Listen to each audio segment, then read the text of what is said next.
4টে ডিম আমি বলে নিলাম। তারপর ময়দাটা মিক্স করলাম, চিনি নিলাম। তারপর আপনাদেরকে সবকিছু দেখাচ্ছি কীভাবে করবো। এখন এটা বিট করব, আর কতটুকু করব, প্রথমে কম, তারপরে হালকা করব, তারপর একটু বাড়াবো, আবার বিট করব, আবার কমাবো, আবার বিট করব। এভাবে যতক্ষণ না পর্যন্ত ফোম হচ্ছে, যখন চলতে থাকবে এরকম ভাবে। তারপর চিনি যখন দেব, চিনিটা গলবে, অনেক টাইম নিতে হয়, অনেক টাইমে এরকম ভাবে ধাপে ধাপে করবো। তারপরে এরকম যখন হয়ে যাবে, আমি এখন চিনিটা দিলাম, চিনিটা দিব যতক্ষণ পর্যন্ত চিনিটা বলে ততক্ষণ পর্যন্ত আমাকে বিট করতে হবে। এখন আমি ইমোশন দিচ্ছি, যেহেতু একটা চকলেট কেক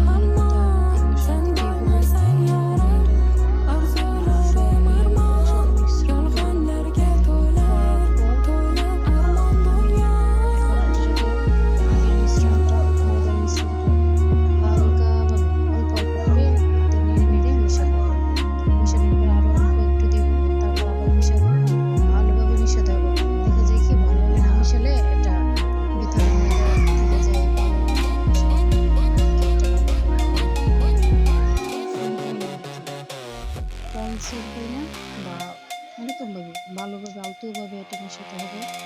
মেশানোর পর আমি আবার এইটা দিয়ে দেখলাম যে ভালোভাবে মিশছে কিনা। এখন আমি যেহেতু 2 পনের রাখলাম, যেহেতু আমি ওভেনে না দিয়ে চুলায় দিব, আমি কড়াইতে দিয়ে তারপরে সাইড দিয়ে একটু ময়দা দিয়ে দিলাম, যাতে এটা বাতাসটা না বের হয়। বাতাসটা বের হলে কেকটা চুপসে যাবে আর কি, কেকটা ফুল হবে না বা ফুলবে না। এরকমভাবে আমার প্রায় 50 মিনিটের মতো সময় নিয়েছে। একটা ওই ঢাকনাটার মধ্যে লেগে গেছে, তাই এরকমভাবে। এখন চিনিটা আমি পানিতে কতটুকু পরিমাণ দিলাম তা দেখালাম। এখন এটা নেড়ে গলিয়ে নেব। তারপর এইটা কেটে ফেলেছি, এটা আমি দেখাতে পারিনি। এটা অনেক পঞ্চ হয়েছে, আমি ধরছি, আমার অনেক ভালো লাগছে। এখন ক্রিমটা আমি বিট করতেছি, মিশ্রণ দিয়ে দিছি। ক্রিমটা বিট প্রায় শেষের দিকে।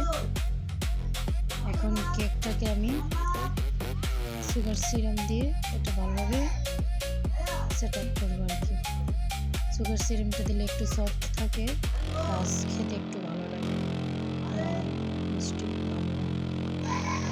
এখন আমি একটু তৈরি করছি, তারপর ক্রিমটা দিব,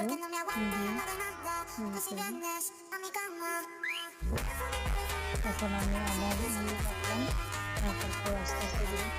আমি এই প্রথম বই দিতেছি, আমি অনেক ভুল করতে পারি, সবার কাছে মনে চাই, সবাই তো সব কিছু পারে না, আমি নতুন, সবাই আমার জন্য দোয়া করবেন। এখন আমি ওই কেকের ডিজাইনটা করতে পারিনি, কারণ এক হাতে কাজ করতে হতো, তো